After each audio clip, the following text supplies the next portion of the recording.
Welcome to the We Are VIP podcast.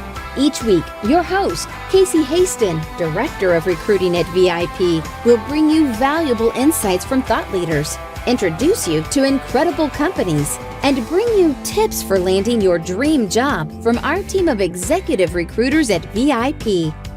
And now, Casey Hasten. Welcome to the We Are VIP podcast, a podcast devoted to adding value to your career or candidate search, brought to you by VIP. I'm your host, Casey Hasten. I'm an executive recruiter, director of recruiting with VIP, and your all-around hiring guru. And I have such a treat for you today. Has anyone heard of Secret Knock? Well, let me introduce you and welcome Dr. Reid, keynote speaker, author, film producer, and founder of one of the most sought-after networking events, Secret Knock. He is an entrepreneur known for his giving spirit and a knack for translating complicated situations into simple, digestible concepts. He's a multiple award-winning author and film producer and demonstrating his own unique abilities to share stories and be able to entertain and inspire others to absolute greatness. And I'm going to tell you a quick story after I get him on the podcast with us. Dr. Reid, how in the world are you? Amazingly great. And by the way, when you're showing that beginning B-roll, it's so cool to see all my friends up there. It looks like we run in the same circle. So all of them, Bob Berg, Amelia Antonetti, Hal Elrod? Absolutely. Dave Meltzer and I started our first mastermind group together. Bob Berg was just on a little segment I did 2 weeks ago. It's so cool to see the cool kids getting together. I love that. I love that so much. You know, I will tell you a quick story and I know you love books. And that was another story I was going to tell, because when you came to Success North Dallas and so graciously spent your time with us, you also brought, 20 books with you. Is that the right count? Yeah, probably something like that. The whole idea, when we do a presentation, we like to give away the book so people can be, exposed to something maybe they don't have in their success library. That is so amazing. And before, I had always given 2 books away. So I do a lot of investing in young executives, especially those that are just graduating from college, or even if I can catch them before then, because I think that that's the time when you can form who they are, just like you do with your son Colt. I think it's amazing some of the things that you've done with him, and I would love to meet that young man someday. But the 2 of the books that I give away that were most transformational for me was The Miracle Morning by Hal Elrod, changed my life, and then The Go-Giver, because it really put into an understanding what it is. I always knew that I was a giver, but I didn't understand why. And that helped me find my why for that. So I thought that was so interesting. So I love to start off the podcast telling people how we met. Well, I think it goes way back, actually, because, again, 6 degrees of separation. But I had a great opportunity to come out and speak to your folks in Dallas, Texas just recently and build some new bonds and relationships that I have a feeling will be life and long lasting. It's pretty amazing. Texas people are absolutely out of this world. I like to think so, and we've got a really tight-knit organization, Success North Dallas, that you spoke at. And, we only have the best of the best speakers at our events. So thank you for being one of those best of the best speakers. And I read something the other day about Secret Knock. I think I read it in Forbes that says that Secret Knock is one of the top 3 networking events that you should attend. Well, actually, it says that you cannot attend. That's our whole thing. Yeah, we're the greatest event you cannot attend. You have to. There's not one place in the world you could go buy a ticket online. It can't be done. So you have to know somebody, be invited, or have some type of access, and then you fill out an application. Then someone calls you to make sure you're not a wackadoodle, and then we bring into our circle. But here's the best part. It costs $5,000 to attend, and we will not tell you where it is or who will be there. Absolutely nothing. We just tell you the city, state, and date, so you can make flight reservations, and then it's a surprise from there. That is so cool. I am definitely wanting to attend one of those events very soon. You've been on my radar for several years, and I don't think you even knew it because we connected randomly on LinkedIn. And then when Bill started talking about you, Bill Wallace, I went back on LinkedIn. I was like, well, I'm just going to message him since he's just speaking. I'm like, we're already connected on LinkedIn. How did this happen? And I went back through and I can't remember who connected us. Maybe it was Scott Sims. Yeah, it could have been. And again, birds of a feather flock together. That's the coolest little thing. 6 degrees of separation. You know, it's interesting. When we started doing our events, the concept was I got so frustrated seeing these coaches and teachers and mentors sharing real life practical success principles, yet they've never done it themselves. They're teaching it, those who can do, those who can't teach. And I said, wouldn't it be cool if we did a live event where we only brought in the person, the individual who did what everyone else is talking about?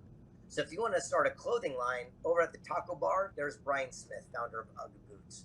Over here, if you got a board game, here's the guy who did Pictionary. If you got a new idea for a nonprofit, here's a gentleman who invented Make-A-Wish Foundation. Where could we be by surrounding ourselves with people who are doing what everyone else is just dreaming about? And I think that's so beautiful. And, you know, one of my questions for you is, how do you get in the right room with those people? Because you've got to be very intentional. That doesn't happen by accident. Yeah, well, again, I sort of look for people I'd want to hang out with. I got a really simple, common sense rule of thumb. Here it is. Surround yourself with people you have respect for, not people you have influence over. I'll say again, surround yourself with people you have respect for, not people you have influence over. Your life will never be the same. So there's a big difference between seeking counsel and people's opinion. I think we talked about this at the event. Successful people seek counsel. Folks have already attained what everyone else is dreaming, where, you know, maybe opinion is based on ignorance, lack of knowledge, like your family friends around the family barbecue who've never done it. When I went to write my best-selling book, I went and told all my uncles, and they told me not to do it. Why? Well, I'm dyslexic. I'm learning, challenged. Plus, they've never written a best-selling book. So I hung out with Mark Victor Hansen, who wrote Chicken Soup for the Soul, and he said, hey, here's what you want to know, and gave me counsel based on wisdom, knowledge, mentorship. If we would spend our activity only seeking counsel and ignoring opinion, your life will never be the same. I'm so glad you brought that up, because you're very vocal about the fact that you have dyslexia, and yet you've written, over 150 books? Well, I wouldn't say I've written them. But okay. They're your concepts. Yeah, so here's the way it works. I have been published in over 150 books. So I could have written a foreword, an afterword. They interviewed me. I authored, I co-authored. Somehow I got in there. And it was really, really interesting to have your words published in that many different, titles around the world. And what's really, really neat is sometimes when your heroes become your friends, the very first person, famous person to give me a endorsement is a guy named Brian Tracy. And Brian Tracy is one of my all-time idol. And when his latest book just came out and it hit all the newsstands, my endorsement for his book was on the back of his book cover. The Circle of Life Simba moment, That is really amazing. And so going back to, if I remember correctly, when you were talking about this dyslexia, you also talked about the number of failures that you had before you got your first book published. How many times was it rejected? I'll actually show it to you. Nobody gets to see this. What? But since I'm at home, give me 1 second. Okay. Right here. Look at this. So when you write a book, you do something called a query letter. It says who you are, what's your message, why an expert, who's going to read your book. I sent 8 of these query letters out every single week, and I get 8 responses the next week saying, you're dyslexic, you can't spell, you'll never be an author. And I was turned down by 268 publishers, agents, printers in a row until the 269th one said, we'll do your book. Just changed the title, beginning, middle, and it was horrible. So I got a ghostwriter, recrafted it, and it went on to inspire the lives of tens of millions of people. But here's cool. Boom. These are all my rejection letters. Oh my God. All the people that told me every reason why I would never make it as an author. And what's neat about that is those same people are coming to me asking me for my latest book projects today. That is insane that you still have that and you have it right there. Does that serve as inspiration to you? Even at the time I did. I never took it personal. It's like the four agreements type of thing. I never took it personal. I knew I had these challenges. I just didn't know how it worked. So when they said to get a ghostwriter, and they did, and I recrafted it, it was amazing because I would say a boy wants a bike. He gets off his backside, takes his dad's lawnmower, mows lawns, makes money. Now he has a bike. They would come back and say, it was a glorious Sunday afternoon when a young, bright-eyed lad caught the entrepreneurial spirit as he went outside, right? And they would make into a book for him. And so I worked my strengths and I hired my weaknesses. And one quote from that book was shared an estimated 37 million times. It says, a dream written down with a date becomes a goal. A goal broken into steps becomes a plan backed by action makes your dreams come true. A famous quote shared 37 million times came from a book turned down that many times. That is insane. That is insane. So what was the title of your first book? It was called The Millionaire Mentor. I'll see if I got one of these copies. Yeah, because I don't have that one. Well, I'll have to send it to you as soon as we get back. I just had a big event here, so everyone kind of scavenged all my books, but I'll send you one when we're done.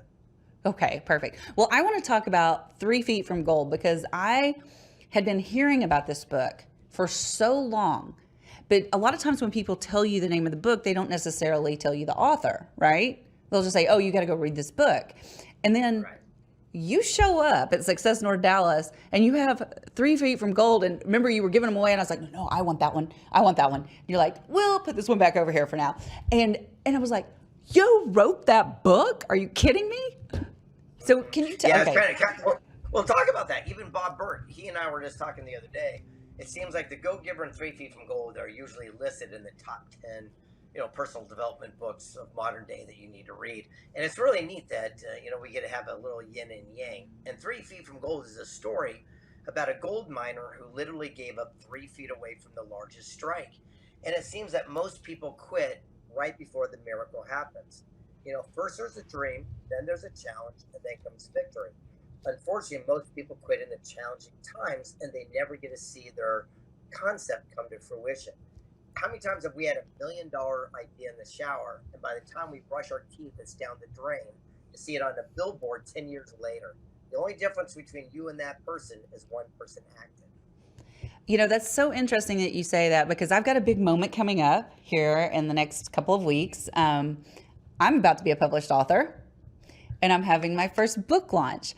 But there were so many times along the way when I'm like, this is too hard.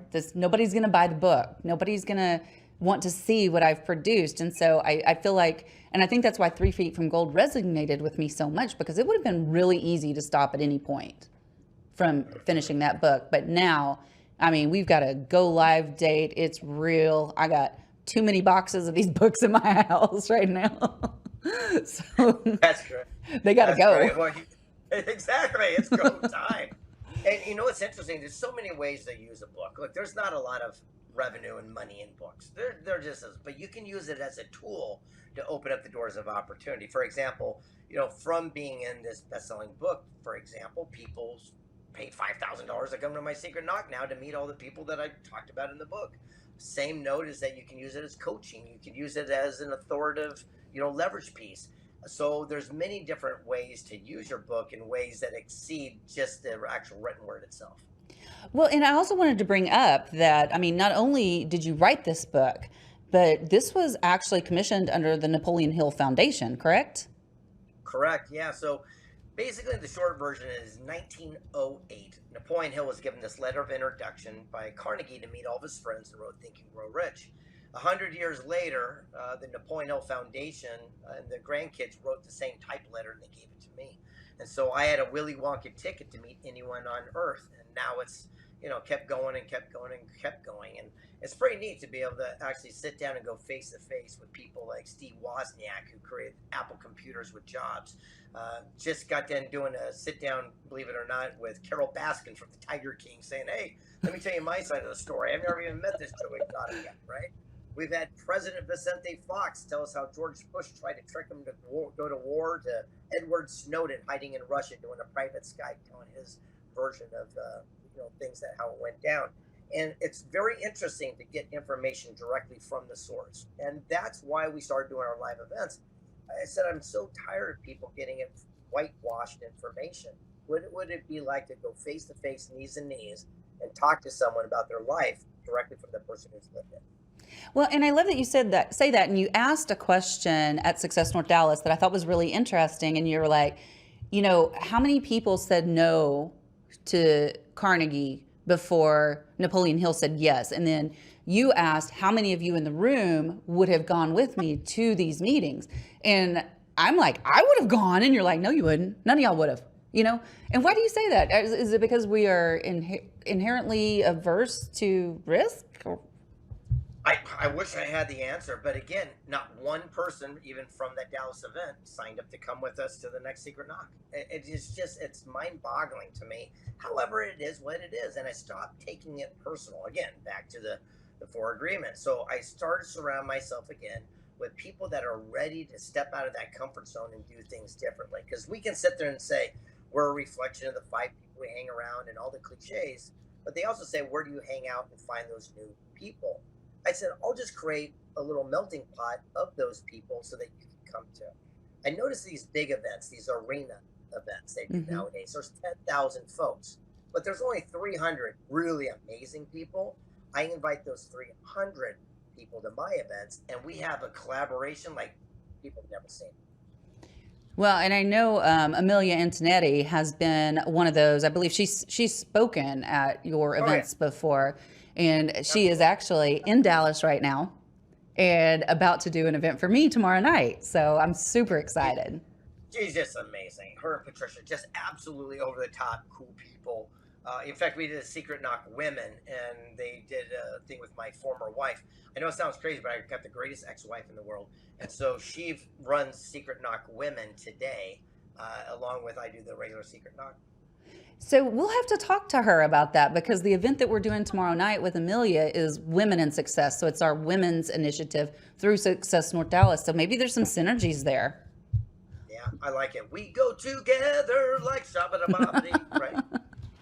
So you had mentioned grit at the meeting. And so I wanted to talk to you a little bit about grit. What is grit to you? Well, stickability. It's one of my best-selling books through the Think and Grow Rich series. And it's all about, stickability. You have got to stick with your goals, dreams, desires. And it's the one common theme and desire that I kept realizing with all these amazing people I interviewed. The very first person was Dave Lineker, founder of Remax Real Estate. And I said, did you want to quit? He says, all the time. And I said, why didn't you? And again, that stickability came into play. He said, for 2 years, every phone call that came in was from a bill collector. When the phone would ring, I'd run across the hall and pick it up so my poor receptionist wasn't put in the middle. The 3rd year, it got so bad they threw me in jail, calling me a fraud and a liar. He said, I had the courage to pick up the phone that was calling me before they could ring and say, hey, I'll be honest, all the money's gone. I don't got 50 grand I owe you, but I got $50. Let me send it to you with a promise I won't quit. He said, don't give up on me. I won't give up on my dreams. He said, I called every bill collector every month before they could ring me. And on the 4th year, someone bought the first franchise called Remax Real Estate. He says, I'm nothing, but how many people's lives were changed because I wouldn't quit? I love that story. And, and I think that would be such a good message. I think I'm going to cut that clip out and just share that with our young executives, because, and just like I told you just earlier, there were so many times along this. So the book I'm publishing is actually a journal. So it's an interactive work. And there's so many times along the way that I was just like, this is too much. This is too complicated. I don't know how to get all of my thoughts in one place. But had I quit, I wouldn't have what I personally think is going to be a game changer for a lot of people, just because of so many books that I've read, and I put those strategies and processes into one book. It was the journal that I wanted for me. And so I love that. And I think that so many times in our lives, we do just quit, and we need to forge forward. So I love that. Absolutely. Again, what if I would have quit, my first book after 50 rejections or 80 rejections or 100 or 212 or 242? But by keeping going, literally my work has inspired millions upon millions upon millions upon millions of people. And so it's your duty and responsibility to follow your knowing. What does that mean? I don't think your hope or your wish or your belief or your vision board, but when you know in your heart of hearts you're on to something, never let someone talk you out of what you know to be true. That is so good right there. It's almost like when Simon Sinek talks about finding your why, but I like that better. It's the knowing. It's the knowing deep down. And also knowing that the way it's delivered probably will not be the packaging we expected. And I sit there and say, what if God in the universe granted every wish and every prayer, but we didn't like the packaging, so we sent it on its way? We sit there and said, God, I need $100. Please, I need $100. Your next door neighbor says, hey, man, I got all these aluminum cans on the side of the house. Take them off my hands, cash them in. They're worth $100. You're going to say, I don't want those stinky things. Well, you asked, you prayed, it was delivered, but you didn't like the packaging, so you didn't receive. Well, that tells our God, the universe, momentum, whatever you want to call it, the laws of physics and energy, that we don't have a state of gratitude. So therefore, the next time we ask, it might not be delivered at all. So I'm very cautious of what I ask for, because I might just get it, but it might not be the packaging I'm expecting. Another little knowledge bomb that is so good about the package not being what you're expecting, and you're just like blowing my mind. I thought I'd learned everything I could from you the other day, but now you're just like dropping more wisdom. This is beautiful. What is some guidance that you might give someone that's just starting out as an entrepreneur? Again, I'm going to go back to seek counsel and not opinion. Surround yourself with people that are getting the results you want. Look, when I wanted to be a best-selling author, I went to Barnes & Noble, and I went to the best-selling book section. I didn't go to the best written book section. I'm dyslexic. That's not my skill set. I went to the best-selling section, and I called every single one of those people and said, teach me the trick. Teach me the racket. What's the system? How does this work? And they did, and that's why we are here today. When I wanted to make a major motion picture, again, I said, who's won an Oscar? Who's won an Emmy? Who's won a Golden Globe? And I went and sat down with them and asked them the exact process, and I duplicated it for myself. We can have and do anything we want as long as we surround ourselves with people who have already accomplished it. We don't want to reinvent the wheel. We just want to put a new hubcap on it. Okay, so that brings me to my next question. So you said that you would go to those best-selling authors and you would see who they were, and then you'd call them and ask them how they did it, or those producers. A lot of people feel like they don't have that kind of access to those kind of people. Did you have access at the time?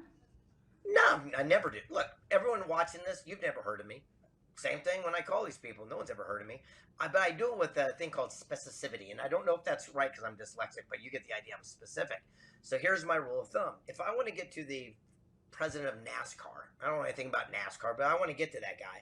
I'm going to say, hey, Mike, I need 12.5 minutes of your time. That's it. I'll cover all my own costs and expense to come to you. From the time I open the door till the time I leave will be 12 and a half minutes. I'll start a stopwatch. I'm asking you one simple question, X, Y, Z. The chance of him coming from his office down the break room to do that is so high. But in today's world, people say, I want to pick your brain. I want to take you to lunch. Let me buy you a coffee. No one wants that time and no one has that energy. But having that specificity opens up the doors. It's the same thing when I'm on stage and I get off. And there's thousands of people and they want to take pictures and autographs. It's amazing. And they say the nicest thing. How can I work with you? How can I be of contribution? How can I be of service? I don't have 30 minutes for a resume check. Compare to that to someone says, dude, loved your talk. I saw your Instagram. You got millions of followers. I make those cool little Instagram memes. Let me send you one. If you like it, maybe you'll use me. 8 seconds. I know who you are, what you do. You got my cell phone. We're in contact. That's how I open up the doors using this specificity. That is such good advice. And really, because we're recruiters and we're helping people find jobs, that is really good advice for someone who doesn't want to be just lumped in with all the resumes that get submitted. Go find that hiring manager and be very specific like that and set yourself apart from the other candidates. Yeah, and look for the system, look for the hook, look for the trick. Every business has got one. And then once you learn it, it's like easy. I'll give you an example, and I'm making this up. If you want to learn how to get a basketball into the hoop, the professional is going to say, hey, what you do is put backspin.